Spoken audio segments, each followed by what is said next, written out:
dahil hindi ako nakabili ng sayote. Kaya wag na natin lagyan ng sayote. Ito nga pala yung mga ingredient, mga halo ilalagay ko sa tinola. Ano yun? Ito ay ceiling green. Hinaluan ko na lang din siya ng, ewan ko, anong daw to, ng kamote, basta yun.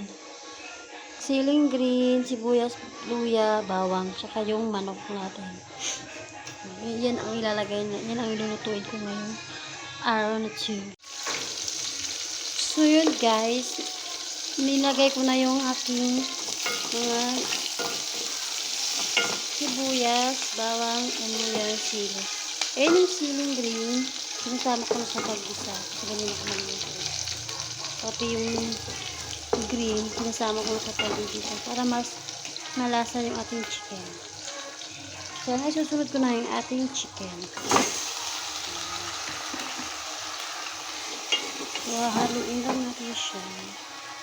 So, babalikan ko kayo at hindi ko siya mahalo mga big. So, mga ante, ayan ang aking tinola. Pero wala pa siyang sabaw. Hinalo ko lang siya kasi kanina hindi ko siya mahalo dahil hawak ko yung aking cellphone. Lagyan ko na rin siya ng patis. Kunting patis lang naman nilagay ko. Hindi ko yun nilagay lahat. Cherries. So, babalikan ko kayo pag lagyan ko na siya. So, mga biyang isusunod kong ilalagay ay ang chicken cubes para mas malasa ang ating tinola. Nilagyan ko pala siya ng paminta kaya ganyan yung itsura niya. Munti ko nang makalimutan. Pamintang durog kasi nilagay ko at time.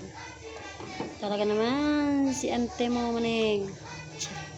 So, antay lang natin siyang kumulo. Maya-maya lang konti.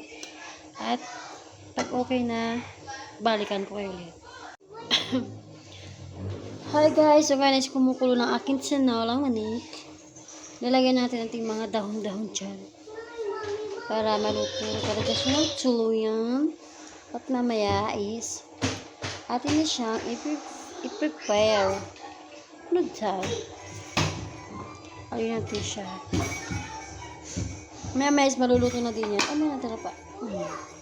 Kaya, balikan ko kayo ulit. I'm back! Luto ng aking tinolang walang sayote. Good! Thank you sa panonood ng aking vlog. Subscribe po kayo sana. Bye-bye! I thought I saw your face today, but I just turned my head away, your face against the tree.